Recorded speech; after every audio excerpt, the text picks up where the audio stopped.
إن الحمد لله نحمده ونستعينه ونستغفره ونعوذ بالله من شرور أنفسنا ومن سيئات أعمالنا من يهده الله فلا مضل له ومن يضلله فلا هادي له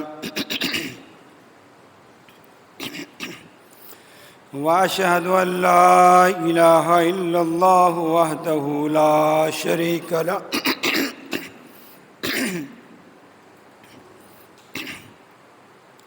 وأشهد أن محمدًا عبده ورسوله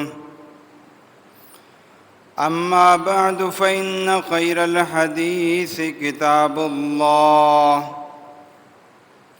وخير الهدي هدي محمد صلى الله تعالى عليه وسلم وشر الأمور محدثاتها وكل محدثة بدعة وكل بدعة ضلالة وكل ضلالة في النار.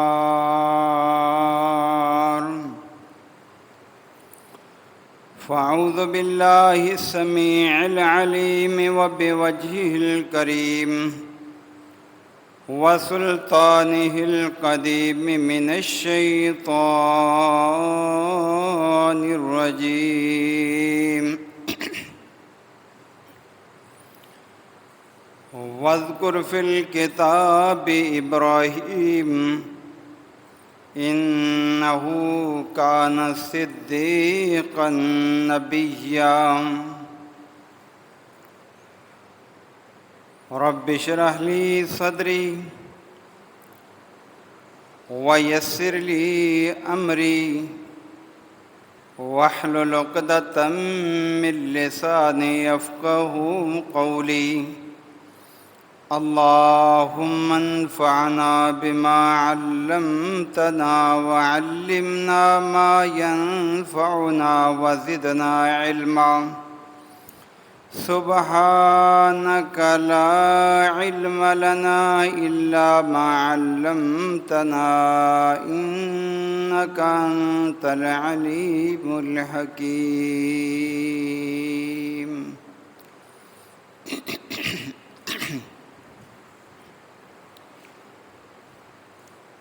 تمام تعریفات، تحمیدات، تحلیلات، تکبیرات، تمام قولی، فعلی اور مالی عبادات اللہ رب العالمین، اللہ احسن الخالقین، اللہ خیر الرازقین، اللہ ارحم الراحمین کے لیے جو پوری کائنات کا اکیلا ہی معبود برحق ہے، اس کے علاوہ کائنات کے اندر کسی میں یہ صلاحیت ہی نہیں کہ وہ معبود بن سکے. درود و سلام سید الانبیاء، امام الانبیاء، خطیب الانبیاء، امام الہدیٰ، حبیب اللہ احمد مجتبیٰ جناب محمد الرسول اللہ صلی اللہ علیہ وآلہ وسلم کی ذات گرامی پر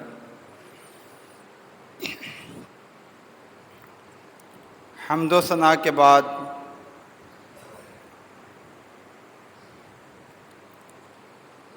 اس وقت ہمارے بہت سے مسلمان بھائی بہنیں حج بیت اللہ کی سعادت حاصل کرنے کی غرض سے مکہ مکرمہ کی طرف سفر کر رہے ہیں. کچھ سفر کے خواہاں ہیں. اللہ تعالیٰ سب کا وہاں جانا قبول و منظور فرمائے. اور ان کی عبادتیں، ریاستیں اور بندگی اللہ تعالیٰ اپنی بارگاہ میں قبول فرما لے۔ اور پوری دنیا کے اندر اپنے اپنے علاقوں میں بسنے والے مسلمان وہ بھی عید الاضحیٰ کے موقع پر قربانی کرنے کے لیے کوشاں ہیں۔ اللہ تعالیٰ تمام مسلمانوں کے لیے یہ قربانی کرنا آسان بنائے اور اپنی بارگاہ میں یہ عمل بھی قبول و منظور فرمائے۔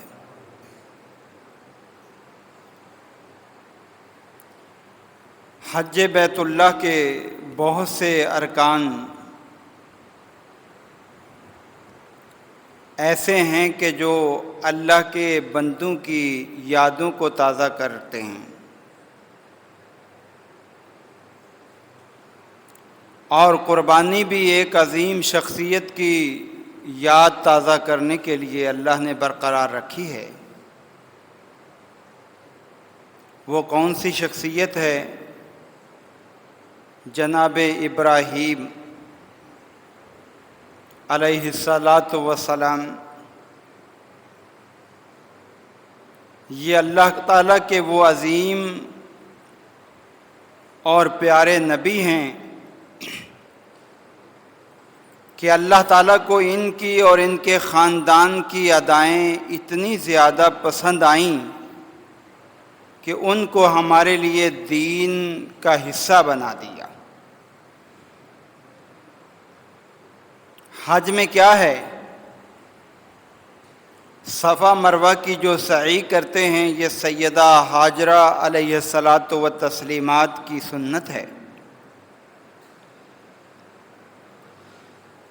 وہ اپنے بچے کی پیاس بجھانے کے لیے پانی کی تلاش میں صفا سے مروہ، مروہ سے صفا، صفا سے مروہ بار بار بیچ میں دوڑیں۔ اللہ نے ہمارے لیے حج کا رکن بنا دیا۔ زمزم کیا ہے جو وہاں جا کر حاجی پیتے ہیں؟ یہ وہی چشمہ ہے جو اس خاندان کی خیر و برکات جو اللہ سے ملی ہیں ان کا ایک حصہ ہے، کہ جب پانی نہیں ملا وہ دیکھتی رہیں پہاڑیوں پہ چڑھ کے۔ اللہ نے اپنے فرشتے کو بھیجا، جاؤ اسماعیل جہاں ایڑیاں رگڑ رہا ہے وہیں پر پانی کا چشمہ جاری کر دو۔ اب ان کی ایڑیوں کے نیچے سے پانی کا چشمہ جاری ہوتا ہے۔ سیدہ ہاجرہ نے دیکھا، فوراً آئیں، پانی بڑھتا چلا جا رہا ہے، اس کو مٹی سے منڈیر بنانے لگ گئیں اور ساتھ ساتھ یہ کہنے لگ گئیں، زم زم زم، اے پانی ٹھہر جا، اے پانی رک جا، آگے نہ بڑھ۔ یہاں پر پیغمبر علیہ الصلاۃ والسلام نے فرمایا کہ اگر سیدہ ہاجرہ یہ زمزم نہ کہتی تو وہ بہت بڑا جو ہے وہ تالاب بن جاتا، پھیل جاتا۔ اللہ نے ان کی لاج رکھی، اس کو روک دیا، لیکن پانی اس کے اندر اتنا زیادہ کر دیا کہ اس وقت سے لے کر آج تک حاجی پیتے بھی ہیں، اپنے علاقوں میں بھی لے کر جاتے ہیں، لیکن اس پانی کے اندر نہ کبھی کمی ہوئی ہے، نہ اس پانی کا کوئی ذائقہ بدلا ہے، اور نہ ہی اس پانی کے اندر کسی طرح کی کوئی بو وغیرہ آئی ہے، اور اللہ نے اس کو شفا بنا دیا۔ یہ کیا ہے؟ یہ سیدہ ہاجرہ علیہ الصلاۃ والسلام جو ابراہیم علیہ السلام کی بیوی ہیں، اور سیدنا اسماعیل علیہ السلام، یہ ان کے لیے اللہ نے چشمہ جاری کیا، آج سب سیراب ہو رہے ہیں۔ پھر اس کے بعد جو میدان منا کے اندر جانا اور وہاں کنکر مارنا، یہ بھی ابراہیم علیہ السلام کی سنت ہے۔ یہ قربانی کرنا، یہ بھی ابراہیم علیہ السلام کی سنت ہے۔ طریقے ان کے، ادائیں ان کی، لیکن اللہ ان اداؤں پر عمل کرنے پر ہمیں اجر و ثواب عطا فرماتا ہے۔ یہ کیا وجہ ہے؟ ان کے اندر کیا خوبی تھی؟ وہ بھی تو ایک انسان تھے نا، ان کے بھی باپ موجود تھے حاضر، ان کی والدہ انموتا، ان کا بھی خاندان، ان کے بھتیجے لوط علیہ السلام، وہ بھی ایک انسان، لیکن مقام اتنا زیادہ پایا کہ اللہ نے ان کی اداؤں کو ہمیشہ کے لیے باقی رکھا اور قیامت تک یہ باقی رہیں گی۔ ان کی خوبیاں بہت زیادہ تھیں، اور اگر آپ قرآن کریم کا مطالعہ کریں تو سب سے زیادہ جس نبی کا ذکر قرآن میں آیا ہے وہ سیدنا ابراہیم خلیل اللہ۔ قرآن مجید میں سب سے زیادہ ذکر جس نبی کا آیا ہے وہ ابراہیم خلیل اللہ ہیں۔ 23 پاروں کے اندر اللہ تعالیٰ نے ابراہیم خلیل اللہ کا ذکر کیا۔ قرآن کریم کے کل 30 پارے ہیں، 23 پاروں میں اللہ نے ابراہیم خلیل اللہ کا کہیں نہ کہیں ذکر فرمایا۔ آپ اندازہ لگائیں، اتنا زیادہ ذکر،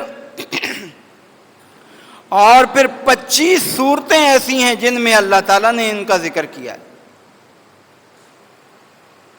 250 سے زیادہ آیات ہیں جن کے اندر اللہ تعالیٰ نے بار بار ان کا ذکر کیا، اور 29 مرتبہ ان کا نام اللہ نے قرآن مجید میں ذکر کیا۔ آپ حیران ہوں گے کہ اتنا زیادہ نام کیوں؟ اللہ تعالیٰ کو راضی کرنے کے لیے انہوں نے انتہا کر دی، اور اللہ بڑا قدردان ہے، جو اللہ کا بن جاتا ہے اللہ اس کا بن جاتا ہے۔ عربی کا ایک مقولہ ہے، من کان للہ کان اللہ لہ۔ کچھ لوگ اس کو حدیث سمجھتے ہیں، حدیث نہیں ہے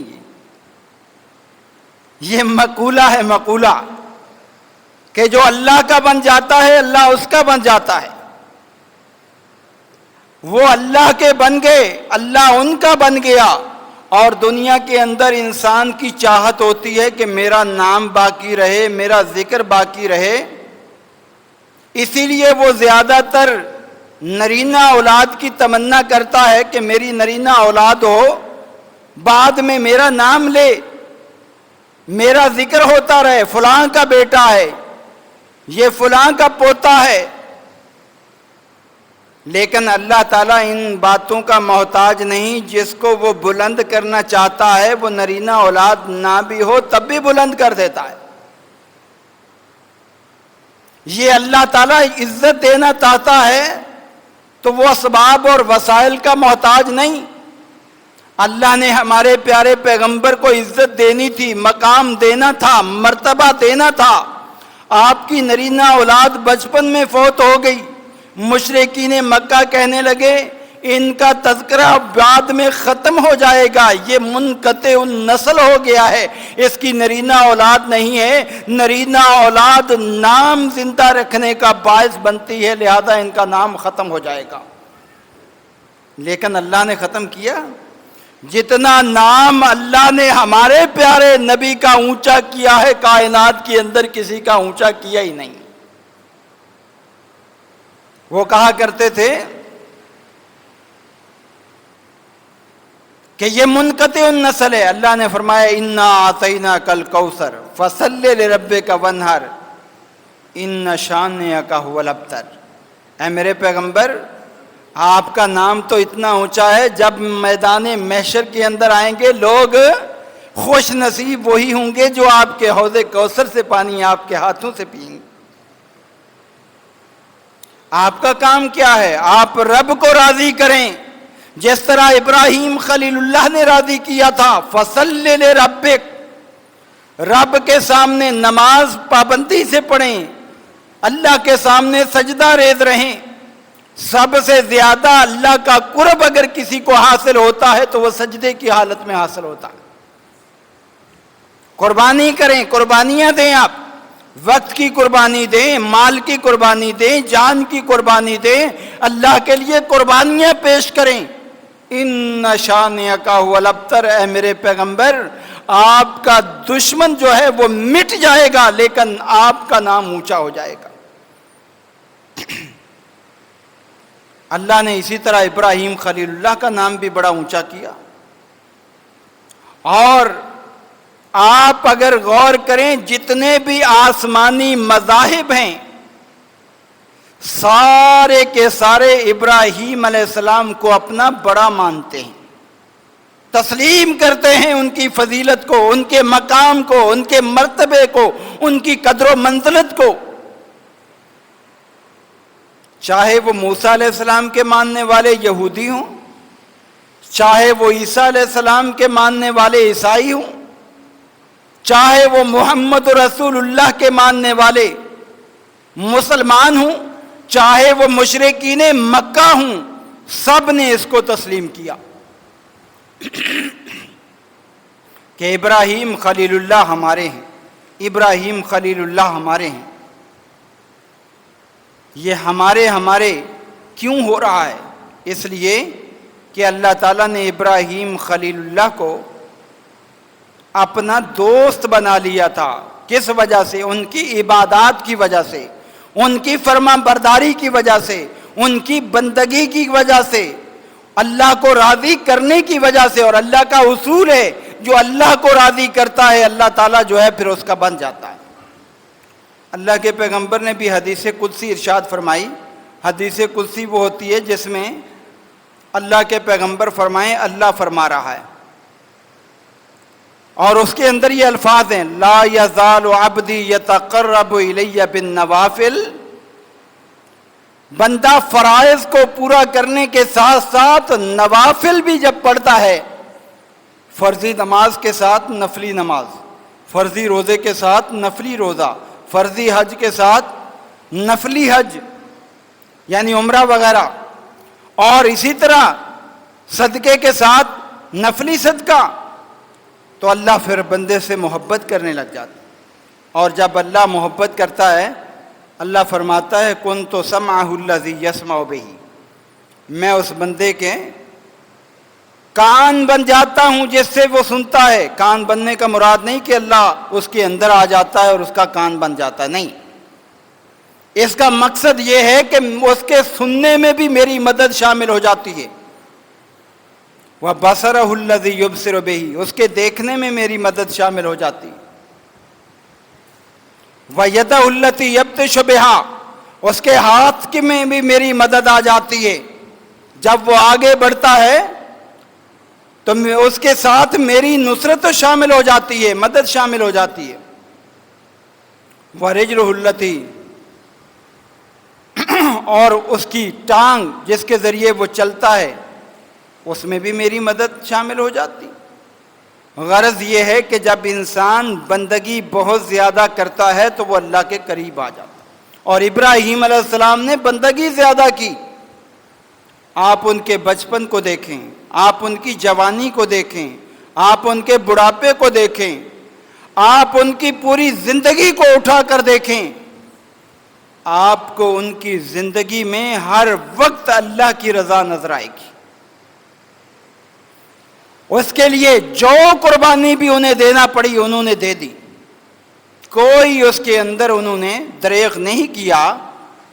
اور قربانی کرنے والوں کو ان کی سیرت جاننی چاہیے، قربانی کرنے والوں کو ان کا انداز زندگی پہچاننا چاہیے۔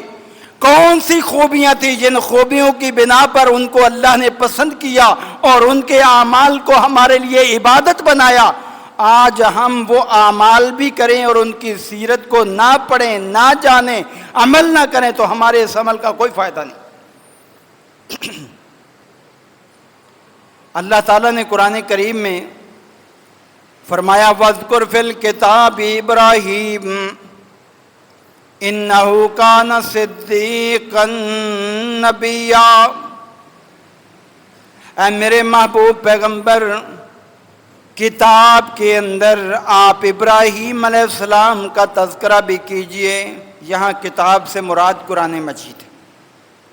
الف لام میم ذالک الکتاب لا ریب فیہ، اللہ نے اس کو کتاب بھی کہا۔ اب جو ہے اس کے اندر ابراہیم علیہ السلام کا اللہ نے ذکر کیا اور فرمایا ہے میرے پیغمبر ذکر کیجئے، میرے ابراہیم کا جب نام لیں گے میرے بندے تو ابراہیم میں ہر حرف کے بدلے 10 نیکیاں ان کو ملیں گی، صرف نام لینے میں، کیونکہ یہ قرآن کا لفظ ہے اور اللہ کے نبی کی ایک عمومی حدیث ہے کہ جو قرآن کا ایک حرف پڑھتا ہے اس کو 10 نیکیاں ملتی ہیں۔ تو ابراہیم میں ایک الف ہو گیا، دوسرا بے ہو گیا، تیسرا رے ہو گیا، چوتھا الف ہو گیا، پانچواں ہے ہو گیا، چھٹا یہ ہو گیا اور ساتواں جو ہے میم ہو گیا۔ 7 حروف، ایک مرتبہ ابراہیم کا نام پڑھ لیا اللہ 70 نیکیاں اس کو عطا کر دیتے۔ کتنا بڑا اعزاز، کتنا بڑا مقام! اور یہ نام اللہ کے کلام میں آ جانا یا اللہ کے ہاں پکارا جانا کوئی معمولی اعزاز نہیں ہوتا۔ ایک مرتبہ اللہ کے محبوب پیغمبر نے ابی بن کعب رضی اللہ تعالیٰ عنہ کو بلایا، اے ابی بن کعب، ان اللہ امرنی ان اقرأ علیک القرآن، ادھر آؤ میرے پاس، مجھے میرے رب نے حکم دیا ہے کہ میں تیرے سامنے قرآن کی تلاوت کروں، تجھے قرآن پڑھ کر سناؤں۔ قرآن تو پوری امت کے لیے آیا، ہر امتی کے لیے قرآن رہبر و رہنما، لیکن یہاں پر جو ہے یہ حکم اللہ کی طرف سے دیا جا رہا ہے اللہ کے نبی کو کہ ابی کو قرآن سنائیں آپ۔ ابی نے جب یہ سنا کہنے لگے یا اللہ سمانی لک، اے میرے محبوب پیغمبر مجھے ذرا یہ ضرور بتا دیجئے کیا میرے رب نے میرا نام لے کر آپ کو حکم دیا ہے کہ ان کو قرآن سنائیں؟ میرا نام لیا ہے اللہ نے، سمانی لک، میرا نام لیا ہے۔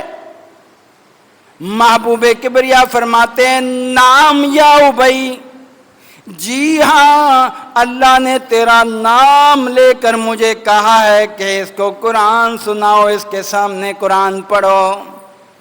حدیث مبارکہ میں آتا ہے ابی رضی اللہ تعالیٰ عنہ نے جیسے ہی سنا عیناہ تذرفان، خوشی کے آنسو ان کی آنکھوں سے جاری ہو گئے۔ اللہ نے میرا نام لیا، میرا کتنا اونچا مقام ہو گیا کہ میرے رب نے میرا نام لے لیا ہے۔ اور سیدنا ابراہیم خلیل اللہ کا ایک نہیں بار بار اللہ نام لے رہا ہے، تو کتنا بڑا اعزاز ہے، کتنا بڑا مرتبہ ہے۔ انہ کان صدیقا نبیا، قربانی کرنے والوں اللہ نے کیا فرمایا؟ میرا وہ نبی پوری زندگی سچ بولتا رہا، میرا وہ نبی سچا نبی ہے، اس نے کبھی جھوٹ نہیں بولا۔ اے قربانی کرنے والوں پہلے سچ بولنے کی عادت ڈالو، پھر ان کی سنت پر عمل کرو۔ سچ بولنے کی عادت ڈالو، جھوٹ نہیں بولو، اس لیے کہ جھوٹ جو ہے ان کی زندگی میں تھا ہی نہیں۔ جب ان کی زندگی میں جھوٹ نہیں تو پھر کیا؟ اب بعض لوگ یہاں پہ یہ بھی اشکال پیدا کر دیتے ہیں، جی حدیث میں تو آتا ہے اللہ کے خلیل پیغمبر نے 3 جھوٹ بولے تھے۔ ایک جھوٹ یہ بولا تھا میں بیمار ہوں، حالانکہ بیمار نہیں تھے۔ دوسرا جھوٹ بولا تھا جی یہ بتوں کو جو ہے قتل کیا ہے، اس کو توڑا ہے ان کو، تو یہ کس نے توڑا ہے؟ یہ جو ہے بڑے نے توڑا ہے۔ پھر اپنی بیوی کو انہوں نے بہن کہہ دیا۔ تو عربی زبان میں کذب کا جو ہے یہ صرف جھوٹ نہیں آتا، اس کا معنی توریہ بھی ہوتا ہے۔ توریہ یعنی یہ حقیقت میں جھوٹ نہیں تھے، یہ سچ تھے، لیکن انہوں نے اس کو توریتاً بیان کیا ہے کہ یہ جھوٹ کے معنی میں یہاں نہیں ہے۔ قرآن اور حدیث کبھی آپس میں ٹکراتے نہیں، اس لیے کہ قرآن بھی اللہ کی وحی ہے، حدیث بھی اللہ کی وحی ہے، اور اللہ کے نبی وما ینطق عن الہوی ان ہوا الا وحی یوحی ہیں کہ جو وحی آتی ہے اس وقت ہی آگے جملہ ارشاد فرماتے ہیں، اس کے بغیر نہیں۔ اللہ تعالیٰ نے ان کی زندگی ابراہیم علیہ السلام کی بڑی پیاری بنائی۔ جس وقت یہ پیدا ہونے والے ہیں، وقت کا بادشاہ ہے نمرود، جو ظالم ہے، جابر ہے، مشرک ہے، اور پجاری ہے کس کا؟ اپنے ہاتھ سے بت بنا کر اس کی پوجا کرنے والا۔ چاند کی پوجا کرنے والے لوگ موجود ہیں، سورج کی پوجا کرنے والے موجود ہیں، ستارے کی پوجا کرنے والے لوگ موجود ہیں۔ اس دور کے اندر شرک کے مراکز بنے ہوئے ہیں، اور وہاں پر ابراہیم خلیل اللہ پیدا ہوتے ہیں۔ اس کو بعض روایات میں آتا ہے کہ یہ خواب میں دکھایا گیا، ایک بچہ پیدا ہوگا جو تیرے لیے خطرناک ثابت ہو سکتا ہے۔ اس نے کہا پیدا ہونے ہی نہیں دوں گا، قتل کروا دوں گا۔ حاملہ عورتیں جو ہیں ان کے پاس نگہبان مقرر کر دوں گا، جو بچہ پیدا ہو میرے پاس لایا جائے۔ لیکن ان اللہ علی کل شیء قدیر، اللہ ہر چیز پر قادر ہے، جو چاہے جیسے چاہے کر گزرے، کوئی رکاوٹ پیدا نہیں کر سکتا۔ آپ کی والدہ کے پیٹ میں آپ ہیں، حمل ظاہر ہی نہیں ہو رہا، اور جب پیدا ہونے کی باری آئی یہ غار کے اندر چلی گئیں۔ امام ابن کثیر رحمہ اللہ نے لکھا ہے غار کے اندر بچہ پیدا ہوا، وہیں پر جو ہے ان کو دودھ پلا رہی ہیں، آہستہ آہستہ بڑے ہوتے چلے گئے، اور جب بڑے ہوئے تو اللہ کی دی ہوئی فطرت کا استعمال کیا۔ اللہ کے محبوب پیغمبر فرمایا کرتے تھے کل مولود یولد علی الفطرہ، جو بچہ بھی پیدا ہوتا ہے وہ نظام فطرت کے مطابق پیدا ہوتا ہے، اور نظام فطرت یہ ہے کہ بندہ اللہ کو ہی حقیقی معبود سمجھے، اس کے علاوہ کسی کو معبود نہ سمجھے۔ اور آپ نے آگے چل کر فرمایا یہ یہودی جو بنتے ہیں نا، فَأَبَوَاهُ يُهَوِّدَانِهِ، یہ والدین بچے کو یہودی بنا دیتے ہیں، یہ والدین بچے کو عیسائی بنا دیتے ہیں، یہ والدین بچے کو مجوسی بنا دیتے ہیں، یہ والدین بچے کو مشرک بنا دیتے ہیں۔ فطرت یہ ہے کہ اللہ جو چیز بھی اللہ پیدا کرتا ہے وہ اس بات کی جو ہے پابند ہوتی ہے کہ بھائی اللہ ایک ہے، اس کا کوئی شریک نہیں۔ اب کیا ہوا؟ اس فطرت کو جو انسان استعمال کرتا ہے نا، وہ راہ راست پہ ضرور آ جاتا ہے، اور جو اس فطرت کو استعمال نہیں کرتا تو پھر وہ اپنے نور کو خود بجھا دیتا ہے، اس روشنی کو ختم کرتا ہے، پھر وہ مشرک بن جاتا ہے، وہ یہودی بن جاتا ہے، وہ عیسائی بن جاتا ہے، وہ مجوسی بن جاتا ہے، وہ بت پرست بن جاتا ہے۔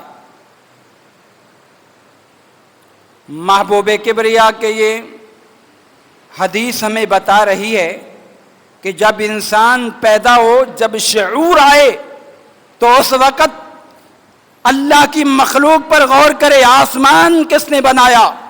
جواب ملے گا اللہ نے بنایا۔ زمین اتنی بڑی کس نے بنائی؟ جواب ملے گا اللہ نے بنائی۔ یہ پہاڑ کس نے رکھے؟ اللہ نے رکھے۔ یہ دریا اتنے بڑے بڑے کس نے بنائے؟ یہ اللہ نے بنائے۔ جب ان چیزوں پر غور کرے گا انسان تو پھر اللہ کی وحدانیت خود بخود ذہن کے اندر آئے گی، اور کہے گا جس اللہ نے اتنی ساری چیزیں بنائی ہیں وہی معبود برحق ہے، وہ ہر چیز دے سکتا ہے۔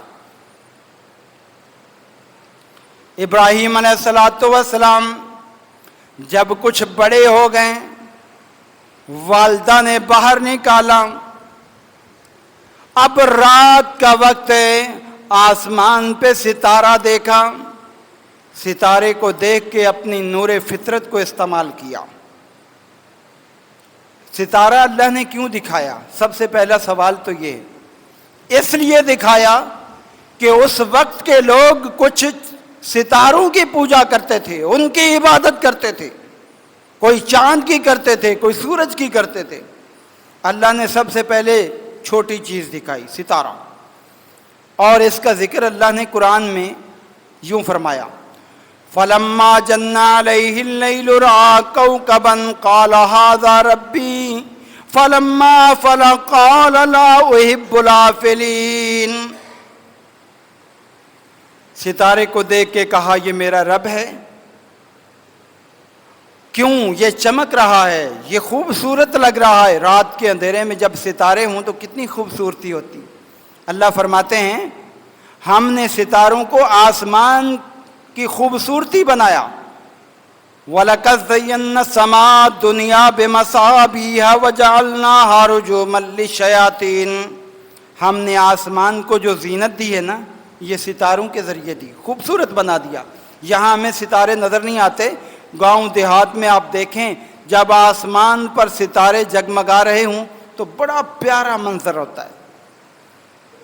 ستارے کو دیکھا، کہا یہ میرا رب ہے۔ جب وہ غروب ہو گیا کہا لا احب العافلین، جو چھپ جایا کرتے ہیں، غروب ہو جایا کرتے ہیں، میں ان سے محبت کرتا ہی نہیں۔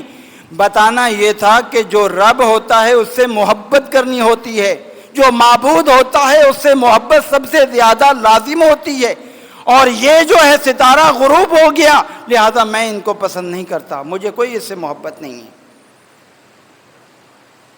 اس کے بعد فَلَمَّا رَأَى الْقَمَرَ بَازِغًا قَالَ هَٰذَا رَبِّي، تھوڑی دیر کے بعد چاند طلوع ہو گیا، اس کو دیکھ کر کہنے لگے یہ میرا رب ہے۔ فَلَمَّا أَفَلَ، جب وہ بھی غروب ہو گیا، زبان سے بڑا پیارا جملہ نکالا، قَالَ لَئِن لَّمْ يَهْدِنِي رَبِّي لَأَكُونَنَّ مِنَ الْقَوْمِ الضَّالِّينَ۔ کہا اگر میرے رب نے میری رہنمائی نہ کی، رب کو پہچاننے میں رب نے اپنی پہچان نہ کروائی تو میں بھی اس قوم کی طرح گمراہی میں مبتلا ہو جاؤں گا۔ اشارہ اسی وقت دے دیا کہ جو اللہ کے علاوہ کسی اور کو معبود مانتے ہیں وہ گمراہ لوگ ہیں، اور ان کی قربانی کا کوئی فائدہ نہیں۔ جو اللہ کے علاوہ کسی اور کو مشکل کشا مانے، حاجت روا مانے، اولاد دینے والا مانے، بگڑی بنانے والا مانے۔ ابراہیم علیہ السلام کی ابتدائی تعلیم یہ ہے اگر میرے رب نے میری رہنمائی نہ کی میں بھی ان کی طرح جو ہے گمراہ ہو جاؤں گا۔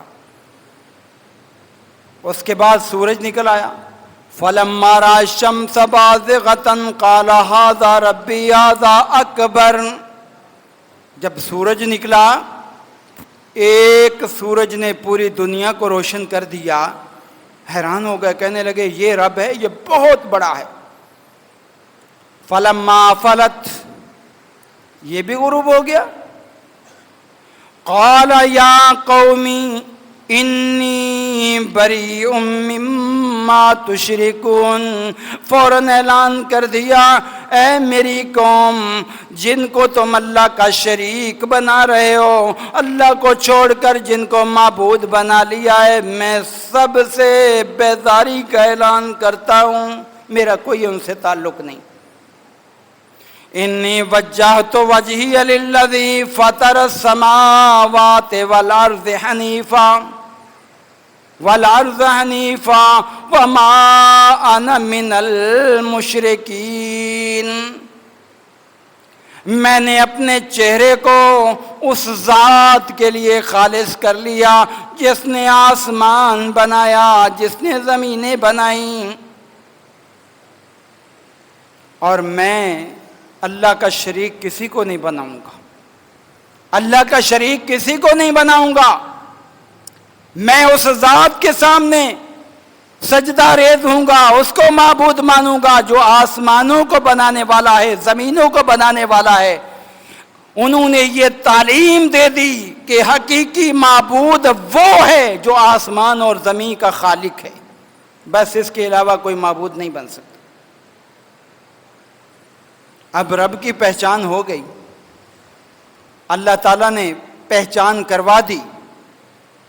پہچان کروانے کے بعد جب گھر میں آئے تو دیکھا گھر جو ہے وہ بت کدا بنا ہوا ہے، گھر جو ہے وہ فیکٹری بنا ہوا ہے بتوں کی، معبودوں کی، باطل معبودوں کی فیکٹری۔ گھر میں دیکھا تو آزر جو کہ بادشاہ کا مشیر خاص تھا، یہ باقاعدہ گھر میں لکڑی کے بت بناتا اور جو ہے بادشاہ کو فراہم کرتا، آگے جو ہے لوگوں تک وہ بت پہنچائے جاتے، یہ تمہارا معبود ہے، یہ تمہارا معبود ہے، یہ تمہارا معبود ہے۔ جب دیکھا بڑے حیران ہوئے، یہ کیا معاملہ؟ یہ اللہ کی مرضی ہے۔ دیکھو اللہ چاہے تو یخرج الحی من المیت و یخرج المیت من الحی۔ اس کی تفسیر میں مفسرین کہتے ہیں اللہ چاہے تو مردے سے زندہ نکال دے اور زندہ سے مردہ نکال دے، یہ اللہ کی قدرت ہے۔ انڈا مردہ ہے، اللہ اس سے بچہ زندہ نکال دیتا ہے۔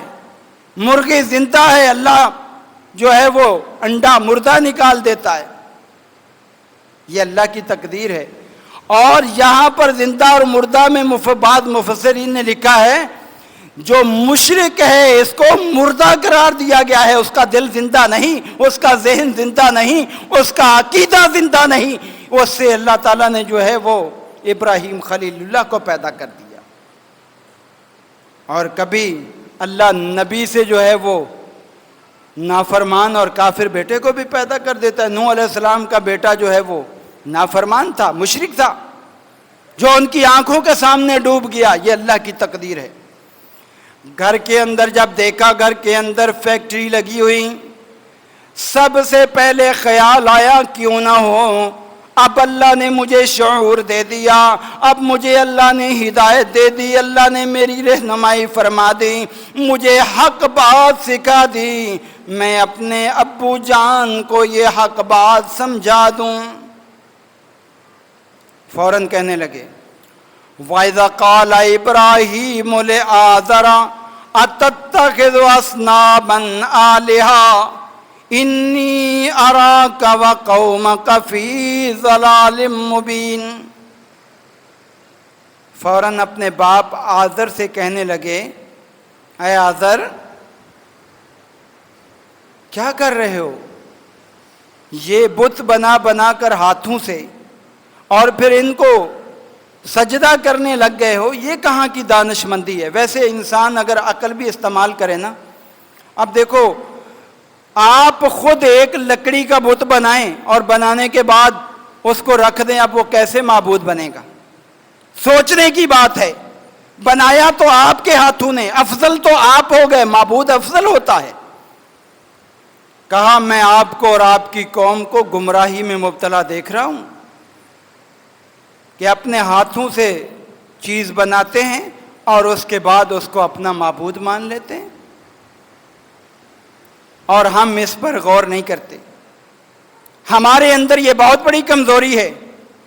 آپ دیکھیں ہمارے اندر سے ہی ایک آدمی فوت ہو جاتا ہے، اللہ کا نیک بندہ تھا، بزرگ تھا، ولی تھا، ٹھیک ہے ساری عمدہ صفات اس کے اندر تھیں، لیکن جب فوت ہو گیا اس کے بعد اس کے اندر اتنی طاقت نہیں ہوتی کہ وہ اپنے آپ کو غسل دے سکے۔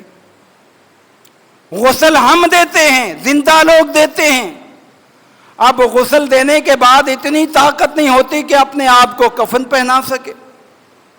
کفن ہم پہناتے ہیں، اتنی طاقت نہیں ہوتی کہ چل کر قبر تک جا سکے۔ ہم اٹھا کر جنازہ لے کر جاتے ہیں قبر تک، اتنی طاقت نہیں ہوتی کہ قبر کے اندر آپ اپنے آپ کو لے جا سکیں۔ ہم اٹھا کر قبر کے اندر ان کو جو ہے وہ ڈالتے ہیں، اور قبر کے اوپر مٹی ڈالنے کی بھی طاقت نہیں۔ اب میرے عزیز بھائیوں اپنے اس ذہن کو ذرا خالی کر کے سوچو کہ جب دنیا کے اندر ہے تو کوئی صلاحیت نہیں، اور جب قبر کے اندر چلا گیا وہ ساری ضروریات پوری کرنے والا بن گیا۔ یہ کیسا عقیدہ ہے؟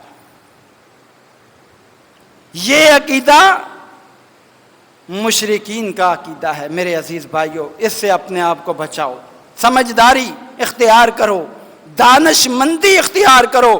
ابراہیم علیہ السلام کو اللہ نے جو اپنا خلیل بنایا، ان کے اندر خوبی یہ تھی، ایک نہیں بہت ساری آیات میں اللہ فرماتا ہے وَمَا كَانَ مِنَ الْمُشْرِكِينَ وَمَا كَانَ مِنَ الْمُشْرِكِينَ، وہ اس نے کبھی شرک نہیں کیا تھا میرے ساتھ۔ اللہ کے پیارے پیغمبر علیہ السلام نے جب مکہ فتح کیا نا، مکہ فتح کرنے کے بعد 360 بت جو ہے وہ مکہ کے ارد گرد، آپ نے ان کو چھڑی سے نیچے گرایا اور کہا جاء الحق وزہق الباطل ان الباطل کان زہوقا، حق آ گیا ہے، باطل ختم ہو چکا، چلا گیا، مٹ گیا، اور باطل ہے ہی مٹنے کے قابل۔ مطلب یہ کہ اللہ کے نبی نے سمجھا دیا یہ مشرکین نے جو بت بنائے ہیں ان کی کوئی حیثیت نہیں، ہم نے ایک چھڑی سے ان کو گرا دیا، وہ کچھ بھی نہیں کر سکے۔ اور وہ کیا کہتے تھے مشرکین؟ یہ ہمیں اولاد دیتے ہیں، یہ بارش برساتے ہیں، یہ ہماری ضروریات پوری کرتے ہیں۔ اللہ کے پیغمبر کی ایک ہلکی سی چھڑی لگتی چلی گئی اور وہ نیچے گرتے چلے گئے۔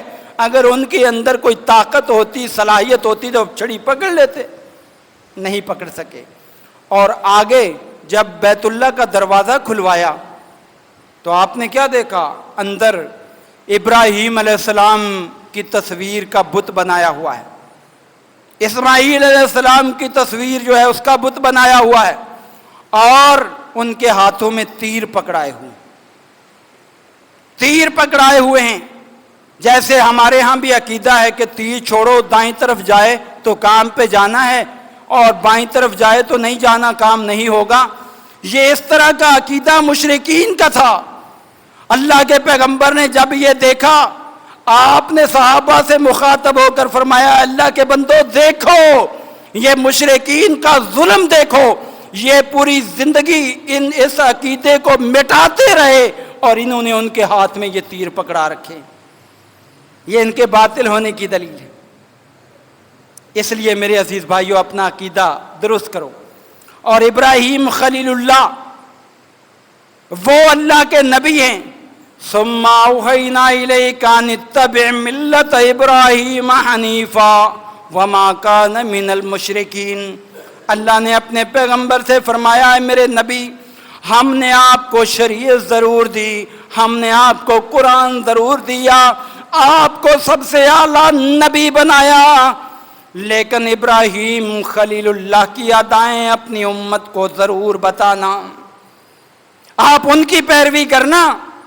جس طرح انہوں نے حج کے موقع پر صفا مروہ کی سعی کی ہے اور مینا کے اندر کنکر مارے ہیں، انہوں نے قربانی کی ہے، آپ اپنی امت میں یہی جاری کرنا۔ اوحینا الیک ان اتبع ملت ابراہیم حنیفا وما کان من المشرکین۔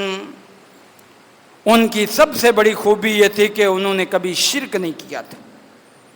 تو میرے پیارے بھائیوں، اگر میں اور آپ اپنی قربانی کو اللہ کی بارگاہ میں قبول کروانا چاہتے ہیں تو پھر ابراہیم علیہ السلام کا یہ پہلو کہ انہوں نے پوری زندگی شرک نہیں کیا، اس کو اپنی زندگی سے نکال دو، شرک کو۔ اور یہ اتنا بڑا عمل ہے، اتنا بڑا عمل ہے شرک سے پاک ہونا، اتنا بڑا عمل ہے میرے عزیز بھائیوں، اور اللہ کو اتنا پیارا ہے۔ قیامت کے دن اگر اور نیکیاں نہ بھی ہوں، صرف اگر یہی نیکی ہے کہ آپ اللہ کا شریک نہیں بناتے، قیامت کے دن آپ کا میزان حسنات بھاری ہو جائے گا، نیکیوں والا پلڑا بھاری ہو جائے گا۔ آپ نے مشہور حدیث سنی ہے نا، مسند احمد کے اندر آتی ہے، قیامت کے دن ایک بندے کو لایا جائے گا جس کے 99 رجسٹر گناہوں سے بھرے ہوئے ہوں گے، 99 رجسٹر۔ منہ سے کہنا آسان ہے، اور اللہ کے نبی کی حدیث ہے مد البصر، جہاں تک آدمی کی نظر جائے گی وہاں تک وہ رجسٹروں کی جو ہے وہ تعداد ہوگی، اتنے لمبے چوڑے۔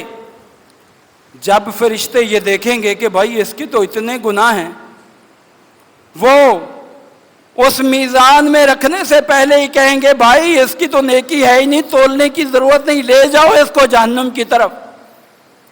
حدیث مبارکہ میں آتا ہے اللہ کی طرف سے اعلان ہوگا لا تعجلوا لا تعجلوا، نہ اس بندے کو جہنم میں نہ لے کے جانا، جلد بازی نہ کرو۔ لا تعجلوا کا عربی زبان میں معنی ہے جلد بازی نہ کرو اس بندے کے بارے میں۔ فَإِنَّ عِندَنَا حَسَنَةٌ، ہمارے پاس اس کی ایک نیکی موجود ہے، ہمارے پاس ایک نیکی موجود ہے، اور وہ نیکی کیا ہوگی؟ لا الہ الا اللہ، یہ نیکی ہوگی لا الہ الا اللہ۔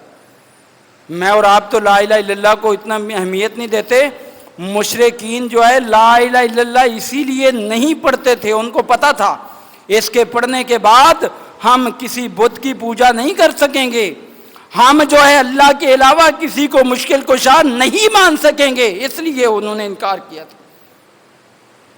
ایک نیکی، اور دوسری روایت میں مزید تفصیل آتی ہے کہ اللہ تعالیٰ اس بندے سے پوچھے گا کہ بھائی ذرا یہ بتا تیرے اوپر میرے لکھنے والے فرشتوں نے کوئی ظلم تو نہیں کیا؟ یہ رجسٹروں کے اندر جو برائیاں لکھی ہوئی ہیں تیری ہیں؟ ہاں اللہ میری ہیں۔ اللہ کا عذر او حسنۃ، اب تیرے پاس کوئی عذر باقی ہے، کوئی نیکی باقی ہے؟ آگے سے جواب دے گا اللہ کوئی نہیں۔ اللہ فرمائے گا ہاں ہمیں یاد ہے، ہمیں یاد ہے، اور اللہ بڑا قدردان ہے میرے بھائیوں، اللہ بڑا قدردان ہے، بڑا قدردان ہے۔ آپ توحید والے بن جاؤ، اللہ سارے گناہ مٹانے پر قادر ہے۔ اللہ کہے گا ایک پرچہ ہے میرے پاس، فرشتوں اس کو لے جاؤ، اور اس بندے کو بھی احضروا المیزان، اس بندے کو بھی ترازو کے پاس دوبارہ لے جاؤ، اور یہ پرچہ ایک طرف رکھنا، اور اس کے گناہوں کے جو 99 رجسٹر ہے وہ ایک طرف رکھنا۔ حدیث میں آتا ہے ثقلت البطاقہ، اللہ کے بندو توحید کا فائدہ دیکھو، فائدہ دیکھو، ذہنوں کے اندر بٹھا لو۔ اگر کامیابی چاہتے ہو، ایک مسلح ہونے کے ناطے آپ کو یہ بتا رہا ہوں، عقیدہ درست کر لو، اللہ باقی سارے گناہ معاف کر دے گا۔ حدیث میں آتا ہے 99 رجسٹر گناہوں کے، اور ایک کاغذ کا ٹکڑا جس پہ اشہد اللہ الہ الا اللہ و اشہد ان محمد عبدہ و رسولہ یہ لکھا ہوگا۔ اب اس پلڑے کے اندر رکھا، وہ بھاری ہو جائے گا۔ نیکیوں کا پلڑا بھاری ہوتا ہے توحید کی بنا پر، اور ابراہیم علیہ السلام کی خوبی یہ تھی وہ اہل توحید تھے، انہوں نے کبھی اللہ کے ساتھ شرک نہیں کیا۔ اللہ کو یہ ان کی ادائیں اتنی پسند آئیں کہ بار بار قرآن میں فرمایا وما کان من المشرکین، اور جو ہم قربانی کرنے سے پہلے دعا پڑھتے ہیں اس کے اندر بھی وہ الفاظ ہیں، اس کے اندر بھی یہ الفاظ ہیں کہ اللہ کا کوئی شریک نہیں۔ میرے پیارے بھائیوں، یہ عقیدہ ہمیشہ کے لیے بنا لو، پھر اللہ آپ سے بھی محبت کرے گا۔ اور اللہ نے اتنا اونچا مقام دیا، واتخذ اللہ ابراہیم خلیلا، اللہ نے ابراہیم علیہ السلام کو اپنا خلیل بنا لیا، اور سب سے قریب اگر جگہ اللہ نے دی دیگر انبیاء کو، تو سب سے قریب اللہ نے جگہ جو دی، معراج کے موقع پر بھی اللہ کے نبی کو دکھایا گیا، تو ابراہیم خلیل اللہ اللہ کے قریب تھے، ابراہیم خلیل اللہ اللہ کے قریب تھے۔ آپ نے پڑھا ہے نا، سنا ہے کہ جب معراج کی باری آئی، پہلے اس آسمان پر آدم علیہ السلام، دوسرے پر عیسیٰ اور یحییٰ علیہ السلام، اور اسی طرح چلتے چلتے اوپر جا کے جب آخری آسمان آیا 7واں، تو وہاں ابراہیم خلیل اللہ بیٹھے، اور اس امت کے لیے ابراہیم خلیل اللہ بڑے اس امت کے لیے جو ہے وہ محسن تھے، نیکی چاہتے تھے۔ اللہ کے پیغمبر کے بارے میں آتا ہے، سنن ترمذی کی حدیث ہے، جب ابراہیم خلیل اللہ سے ملاقات ہوئی، کہا اقرا علی امتی کا سلام منی، اے میرے بیٹے میری طرف سے اپنی پوری امت کو میرا سلام پہنچا دینا۔ میں ان کو سلام کہتا ہوں، ابراہیم خلیل اللہ نے ہمیں سلام بھیجا۔ اور ساتھ میں نصیحت بھی کی، کہا یہ جنت جو ہے نا تیعان، یہ جنت جو ہے نا چٹیل میدان ہے، اس کے اندر پودے خود لگانے ہیں، اس کے اندر جو ہے آبیاری خود کرنی ہے، کاش خود کرنی ہے۔ تو کیا کریں؟ فرمایا غراسها سبحان اللہ والحمد للہ، اپنی امت کو بتانا سبحان اللہ کثرت سے پڑھیں۔ جب بندہ سبحان اللہ پڑھتا ہے اللہ پھلدار درخت لگا دیتا، جب جو ہے بندہ الحمدللہ پڑھتا ہے اللہ درخت لگا دیتا ہے۔ یہ ان کی اس امت سے محبت ہے، اور اللہ کے پیغمبر نے بھی بہت زیادہ ان کی تعریف کی، بہت توصیف کی۔ اور آپ نے کیا فرمایا؟ فرمایا کہ اللہ نے ابراہیم کو اپنا خلیل بنا لیا، خلیل کہتے ہیں جگری دوست، اور مجھے اللہ تعالیٰ نے اپنا حبیب بنا لیا۔ حبیب جو ہے نا وہ خلیل سے بھی آگے ہوتا ہے، خلیل سے بھی آگے ہوتا ہے۔ تو میرے پیارے بھائیوں، یہ ان کی مختصر سی سیرت آپ کے سامنے پیش کی ہے، اس لیے کہ حاجیوں کو بھی یہ یاد ہونی چاہیے کہ وہاں پر بھی اگر کام آئے گی تو توحید کام آئے گی، اور یہاں قربانی کا فائدہ بھی ہوگا تو اہل توحید کو ہوگا، وگرنہ کل قیامت کے دن موٹے موٹے تازے تازے اور بڑے اعمال والے لوگ جو ہے نا وہ ناکام ہو جائیں گے۔ اللہ تعالیٰ سے دعا کرتا ہوں اللہ تعالیٰ ابراہیم خلیل اللہ کی سیرت ہمیں سمجھنے کی بھی توفیق دے، اور اس پر ہمیں عمل کرنے کی بھی توفیق دے، اور ان کی زندگی کے جو کامیاب پہلو ہیں جن کی وجہ سے اللہ نے انہیں اتنا اونچا مقام دیا، اللہ تعالیٰ ہمیں وہ اختیار کرنے کی توفیق دے، اور آخرت میں اور دنیا میں اس کے ثمرات اور نتائج بھی اللہ تعالیٰ ہمیں عطا فرمائے۔ وآخر دعوانا الحمدللہ رب العالمین۔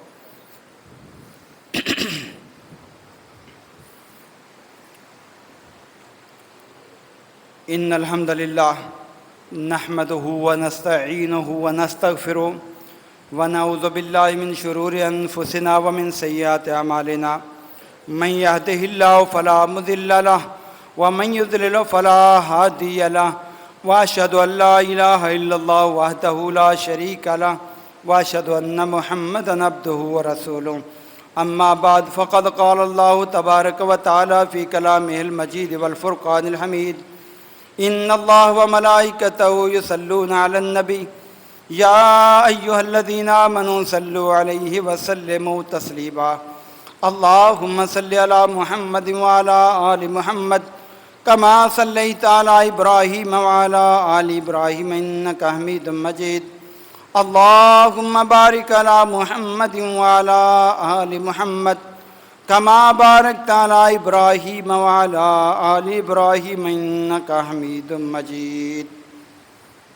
ساتھیو، ابراہیم خلیل اللہ کی فضیلت کے لیے یہی بات کافی ہے کہ اللہ تعالیٰ نے ہمیں جو درود پڑھنے کا حکم دیا ہے اس کے اندر کیا ہے؟